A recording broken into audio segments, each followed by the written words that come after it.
Welcome home Pedias, ketemu lagi dengan Kanidia. Nah, Kanidia balik lagi di section pembahasan soal OSN. Tapi kali ini kita bakal lanjut bahas soal esainya nih. Tapi seperti biasa sebelum lanjut, Kanidia mengucapkan terima kasih banget buat kalian yang senantiasa mensupport channel Ekopedia dengan cara subscribe, like, dan share video ini sebanyak-banyaknya ke teman kalian biar kita bisa saling berbagi ilmu yang bermanfaat. Oh iya, Kanidia mau nyampein, Kanidia lagi buka kelas online untuk persiapan banyak hal KSN atau yang lain, mau persiapan UTBK untuk 2021 atau persiapan yang lain. Jadi kalau kalian pengen ikutan, boleh kontak Kanidia, DM atau email aja, ntar infonya Kanidia simpan di bawah. Iya, jadi kemarin ada PDS yang request untuk dibahasin soal OSP Ekonomi 2016 dan setelah Kanidia tengok soalnya emang lumayan menyenangkan lah ya. Lumayan gak common untuk muncul sebagai soal OSN. Tapi ya emang Kanidia udah pernah bilang kan, soal OSN itu bisa dibilang udah yang paling sulit lah dibandingkan soal-soal sekolah ataupun soal tes masuk kampus ya. Jadi kalau kalian pengen master untuk keperluan masuk kampus, boleh banget deh sering-sering mengerjakan soal OSN, itu bisa jadi referensi yang sangat-sangat mantap lah. Nah, sekarang kita mau bahas soal OSP Ekonomi 2016 nomor 1 nih. Kita baca soalnya dulu ya. Find the elasticity of K and L if the production function follows the formula Q respect to L equals to AO times K respect to L pangkat apa ya bahasa Inggrisnya, pangkat B1. Ya kalau diperhatikan baik-baik, inti dari soal ini sebenarnya sangat mudah ya. Apa sih elastisitas dari K dan L? Nah, K dan L kalau kalian lihat ini, itu adalah input kan ya, kelihatan dari soal ini. Karena ini adalah fungsi produksi dan K dan L adalah inputnya. Nah lalu kalau kita kembali mengingat-ingat materi, Kak, perasaan yang diajarkan itu nggak ada deh istilah elastisitas K dan L atau elastisitas input. Yang selama ini saya dengar cuma elastisitas harga, silang, pendapatan, yang mentok di 3 hal itu doang. Jadi gimana dong Kak kalau nemu soal seperti ini? Ya, emang benar yang kalian katakan itu memang cuma 3 yang paling common, tapi aslinya di ekonomi ada banyak banget tipe elastisitas yang bisa muncul. Kalian dia sendiri udah lumayan banyak ketemu dan kayaknya udah banyak video juga di sisi tentang elastisitas. Ntar kalian boleh ubek-ubek video Kanidia yang udah ada banyak ini. Kalian bisa search video tentang elastisitas. Nah, tapi walaupun kalian gak tahu tentang rumus dari elastisitas K dan L, sebenarnya kita bisa pakai logika aja nih, logika konsep yang sangat membantu. Jadi Kanidia sering banget mengatakan konsep itu yang utama. Nah, kalau kalian ingat-ingat kembali nih, rumus elastisitas harga itu rumusnya apa ya? Elasticity of price, entah itu permintaan atau penawaran, itu kan rumusnya delta Q per delta P kali P per Q kan ya, kayak gitu kan ya. Nah selanjutnya ada lagi nih, misalnya rumus elastisitas pendapatan. Kalian bakal dapat delta Q per delta Y kali Y per Q, kayak gitu kan. Nah kalau kalian perhatikan baik-baik, ini udah menunjukkan suatu pola yang sangat mudah lah untuk kita baca. Delta Q per delta P kali P per Q. Hanya ada 2 variabel dan posisinya tinggal dipisah, di switch aja. P yang di bawah ke sini, Q yang di atas ke bawah. Kayak gitu juga. Nah, lalu yang menjadi apa kemudian yang menjadi faktor kenapa dia harus ada di atas dan ada di bawah nih Kak? Kenapa Q-nya di atas, P-nya di bawah? Kalian udah pernah singgung juga ya. Yang di bawah itu adalah yang menjadi kalau di sini yang dicari elastisitasnya, tapi juga bisa menjadi ini adalah apa ya istilahnya, kalau di persamaan itu ini adalah fungsinya dan ini adalah faktornya ya yang mempengaruhi, kayak gitu. Ini juga sama pastinya kayak gitu. Nah berarti kalau kita kembaliin ke nomor 1 ini, pertanyaan adalah elastisitas K. Berarti kalau kan dia balikin ke sini nih, elastisitas K, maka ntar di sini harus delta K, lalu yang di sini juga harus K, kayak gitu kan ya, karena ini adalah yang dicari dan ini juga merupakan faktor yang mempengaruhi. Nah sekarang K itu merupakan faktor yang mempengaruhi fungsi apa. Nah kalau kalian lihat baik-baik, ini katanya ada production formula atau fungsi produksi, yang fungsi production formula itu aslinya kan adalah Q kan ya. Kalau ini kenapa Q per LK? Ya ini cuma dibuat agak susah aja. Aslinya itu fungsi permintaan pasti produksi pasti Q. Maka di sini bakal dapat delta Q, ini juga pasti bakal dapat Q. Kayak gitu aja, simple. Nah kalau elastisitas dari L, berarti bisa juga dong, kita tinggal sesuaiin aja delta Q per delta L dikali R per Q. Oke, udah bisa? Kita udah tahu rumusnya. Nah sekarang kita bisa menjawab soalnya. Nah kalau kalian perhatiin baik-baik, yang dibutuhkan di soal itu adalah kita harus punya fungsi Q dulu kan ya. Nah di sini kelihatan banget sih agak mengganggu kan, karena di sini modelnya Q per L dikali A0 dan seterusnya. Nah coba deh kalau kita buat jadi Q aja, bisa nggak sih? Ya jawabannya bisa banget lah ya. Kita buat jadi Q aja, persamaan ini kita buat jadi Q aja. Ntar bakal dapat Q sama dengan L nya ditaruh kemana? Ya dikali ke sebelah kan ya. Jadi ada L dikali A0 dikali tetap K per L pangkat B1. Nah coba kita sederhanain lagi biar nggak terlalu bingung.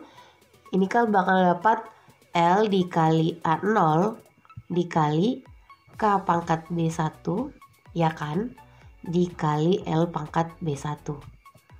Nah karena L pangkat B1 nya agak ganggu, coba deh kita naikin ke atas. Dan kan dia juga udah pernah sebut tipsnya adalah kalau misalnya dia pengen di bawah berlawanan arah, atas ke bawah, bawah ke atas, maka ada pergantian tanda, minus jadi positif, kalau positif jadi minus. Nah jadi masih tetap nih K pangkat B1, karena L nya pangkat positif, jadi kalau dia naik dia bakal pangkat minus B1. Kayak gitu. Masih bisa kita sederhanain lagi? Ya masih bisa kita sederhanain lagi. Ini bakal dapat lagi nih, kan ini L aslinya pangkat 1 kan, lalu ternyata ada L lagi. Nah kalau di matematika kan dia udah sering juga menyinggung kalau operasi perkalian maka pangkatnya sisa dijumlahin. Berarti ini adalah L pangkat 1 lalu dijumlahin dengan minus B1, berarti dapatnya 1 kurang B1 kan ya. Lalu tetap dikali A0, lalu dikali K pangkat B1. Nah ini adalah fungsi Q kita yang bisa dikatakan yang paling sederhana lah ya. Kalau kalian mau switch, ini A0 nya di depan kali ya, A0 lalu K pangkat B1, L nya ditaruh di belakang, 1 kurang B1. Kayak gitu ya, itu adalah fungsi produksi atau fungsi Q yang paling sederhana. Nah sekarang coba kita cari elastisitas dari siapa dulu nih? Dari K dulu. Elastisitas dari K. Nah kalau kalian ingat baik-baik, elastisitas itu modelnya kan kayak gini. Kalau dari soal seperti ini kan cuma satu doang yang diketahui nih. Bisa nggak kita mencari tahu delta K-nya Kak? Kalau ada yang nanya, Kak delta K-nya berapa nih? Delta L-nya berapa nih? Kalian mungkin udah tahu lah ya. Delta itu kan kejadian kedua kurang ke 1, berarti Q2 kurang Q1. Sama juga nih delta K, K2 kurang K1. Tapi nggak ada Kak di soal ini Q2 dan Q1. Ya berarti kita nggak cocok pakai yang delta. Kan biasanya ini di matematika juga sama dengan turunan Q terhadap K, ya kan? Ini juga sama turunan Q terhadap L. Nah gimana cara membuat turunan? Karena dia udah pernah buat videonya, kalian boleh search ntar. Biar kalian bisa lebih paham, karena kalau nggak paham konsep turunan, soal ini bakal sangat sulit. Jadi apa yang harus kita lakukan? Kita mau membuat rumus elastisitas K itu menjadi turunan Q terhadap K lalu dikali K per Q. Nah coba kita cari dulu deh turunan Q terhadap K biar nggak terlalu bingung. Turunan Q terhadap K, yang mana nih Kak yang menjadi basic kita? Ya persamaan yang paling ini nih, yang sederhana ini. A0 kali K pangkat B1 kali L pangkat 1 kurang B1. Kalau diturunkan terhadap K, A0 masih ada? Ya udah pasti masih ada ya, karena ini adalah operasi perkalian, jadi nggak boleh ada yang di-cut. Tapi caranya biar gampang, yang pangkat K kita taruh dulu deh. Pangkat K kan B1 kan ya, berarti kalau dikali ke bawah ada B1, A0 masih tetap sama, nggak boleh di-cut. Lalu K, B1 nya harus dikurang dengan 1, berarti bakal dapat B1 min 1. gitu kan ya. Lalu L nggak diapa-apain, tapi karena operasi perkalian jadi harus tetap utuh seperti ini. Jadi dapatnya ini adalah persamaan dari turunan Q terhadap K. Nah, kalau udah dapat ini kita udah bisa masukin ke rumus kan ya. Berarti elastisitas capital sama dengan turunan dari Q terhadap K, kita tulis ulang. B1 kali A0 kali K pangkat B1 kurang 1 kali L pangkat 1 kurang B1. Gitu kan ya. Lalu dikali dengan K. K-nya diganti apa Kak? Ya kalian tulis aja dikali K. Gitu kan ya. Lalu dibagi. Nah ini langsung dibagi banyak aja biar mudah. Fungsi Q. Q-nya pakai yang ini aja ya, yang udah paling simple. A0 dikali K pangkat B1 dikali L pangkat 1 kurang B1. Nah kalau seperti ini biar nggak bingung kita sederhanain dulu nih.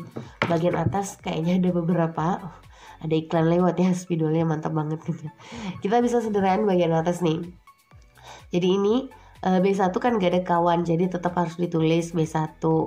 A1 juga gak ada kawannya, tetap ditulis K. Ada temennya K nggak sih? Ada Kak yang ada di sini, dan ini adalah pangkat 1. Dan tadi kalau kalian perhatiin baik-baik kan dia sampaikan kalau operasi perkalian pangkatnya dijumlahin ya. Jadi kita punya K pangkat B1 kurang 1 ditambah dengan 1. Lalu L-nya tetap 1 kurang B1 karena gak ada kawan kan. Di bawah masih tetap sama K pangkat B1 L pangkat 1 kurang B1. Nah sekarang tinggal disederhanain lagi nih bagian atas. B1 A0 K B1 kurang 1 ditambah 1 dapat berapa? Ya minus 1 tambah 1 kan mati kan ya. Jadi sisa B1 aja. Di atas masih tetap 1 kurang B1 per A0 K B1 L1 kurang B1. Ya jadi ini harus fokus banget ya menjawab soal seperti ini. Nah kalau seperti ini ada yang bisa disederhanain enggak Kak? Ada dong, kita tewaskan yang bisa kita tewaskan. Ini mati, ini tewas. Ini mati, ini tewas. Ini mati, ini tewas. Allahu Akbar. Jadi ternyata kita bisa tahu nilai elastisitas capital itu cuma sebesar B1. Sepanjang ini kita hanya membuktikan kalau elastisitas capital itu adalah B1. Nah gimana dengan elastisitas labor? Ya, kita lanjut lagi ya. Kalau pengen mencari elastisitas labor, kita melakukan hal yang sama dengan elastisitas capital yang tadi nih. Jadi elastisitas labor kita pakai akhirnya konsep turunan kan ya, karena ternyata dianggap relate dengan soal yang ada. Jadi elastisitas labor sama dengan turunan Q terhadap L dikali L per Q. Nah lanjut berarti kita mencari delta Q per delta turunan Q terhadap L dulu ya. Sama dengan, nah tadi kita udah punya fungsi Q kayak gini kan, ini diturunkan aja terhadap L. Nah L itu berarti yang ada di sini. Seperti biasa kan dia nulisnya yang pangkat dulu. Jadi tetap dikali ke bawah 1 kurang B1 nih. Lalu dikali dengan A0. K-nya nggak berubah karena ini operasi perkalian. Lalu L 1 kurang B1 dikurang 1. Dapat berapa nih? 1 kurang B1 dikurang B1. Dapatnya sisa minus B1 kan ya? Iya. Nah kalau ngikutin alur di sebelah, sekarang kita udah bisa menentukan elastisitas labor. Yang di atas nih rumusnya turunannya dulu kita tulis ulang. 1 kurang B1 dikali A0 dikali K pangkat B1 dikali L pangkat min B1 dikali L lagi. Ini pasti pangkat 1. Lalu dibagi dengan fungsi Q. Fungsi Q-nya sama dengan yang di sebelah, A0 KB1 L1 kurang B1. Nah seperti biasa kita bisa menyederhanakannya lagi. Ini bakal dapat berapa nih? Nah ini L-nya bertemu dengan yang ini. Oh ini bisa langsung di sini aja ya. Bentar, ini bakal dapat 1 kurang B1 dikali A0 dikali K pangkat B1 dikali. Karena ini operasi perkalian maka pangkatnya harus dijumlahin dong. Ini 1 dikurang B1. Kalian bisa tulis min B1 tambah 1, tapi kan dia milihnya 1 kurang B1. Itu sama aja kok, nggak ada bedanya. Lalu bawah tetap aja kita tulis, nggak ada perubahan, 1 kurang B1. Nah seperti dengan yang tadi, kita matikan yang bisa kita matikan. Yang ini tewas, ini mati, ini tewas, ini mati, ini tewas. ternyata yang bertahan sisa 1 kurang B1. Jadi elastisitas of labor itu adalah 1 kurang B1. Nah, angkanya berapa Kak? Ya ini adalah fungsi yang dimisalkan aja, nggak ada dalam real life. Nah, biasanya dalam contoh soalnya kayak gimana sih Kak? Ya biasanya misalnya fungsi kui yang ada yang bisa kalian dapat misalnya nih 100 K pangkat misalnya 0,3 L pangkat 0,7. Nah ini paling masuk akal. Jadi angkanya biasanya pangkat 0, nah kalau kalian perhatikan ini adalah fungsi produksi yang dicetuskan oleh Cobb Douglas. Ntar insya Allah kan dia bakal bahas lebih detail lagi penjelasan tentang Cobb Douglas. Nah cuma yang unik di sini adalah Cobb Douglas itu mengatakan kita bisa tahu return to scale atau skala pengembalian dari suatu fungsi produksi dari persamaan Cobb Douglas ini. Caranya gimana? Menyembelahkan aja pangkat-pangkat yang ada di sini. Nah, tadi ini kan B1 dan ini adalah 1 kurang B1. Anggap kan dia tadi contohin B1-nya adalah 0,3. Yang punya K kan ya. Bener nggak sih 1 kurang B1 itu sama dengan 0,7 ya, misalnya 1 kurang 0,3 itu sama dengan 0,7. Jadi udah cocok untuk contoh yang tadi dia sampaikan. Nah menurut Cobb Douglas sendiri hasil penyembelihan dari pangkat ini nih 0,3 dan 0,7 itu di ekonomi bisa menghasilkan 3 kemungkinan. Bisa lebih kecil dari 1, sama dengan 1, dan lebih gede dari 1. Dan kalau misalnya lebih kecil ini akan mengalami decreasing return to scale. Ini adalah constant return to scale dan ini adalah increasing return to scale ya. Kalau ngelihat dari soal kita, karena angka penjumlahannya tepat sama dengan 1, berarti fungsi produksi yang kita punya ini akan berlaku constant return to scale. Artinya apa? Kalau kita menambah input kita sebanyak 2 kali, maka output kita itu akan bertambah 2 kali. Pas ya, jadi nggak bertambah, nggak berkurang. Ya kan dia rasa udah cukup pembahasan untuk soal OSP Ekonomi 2016 yang esainya. Kayaknya kan dia masih ada deh yang mau dibahas soal esai yang cukup sulit-sulit aja karena yang lain lumayan mudah. Jadi stay tune dan share video ini sebanyak-banyaknya kayak kalau kalian suka komennya juga. Makasih kalau udah memberikan komen yang positif karena itu jadi mood booster banget buat Kanidia. Sehat selalu Pedias dan sampai jumpa di video Kanidia yang lain. Assalamualaikum.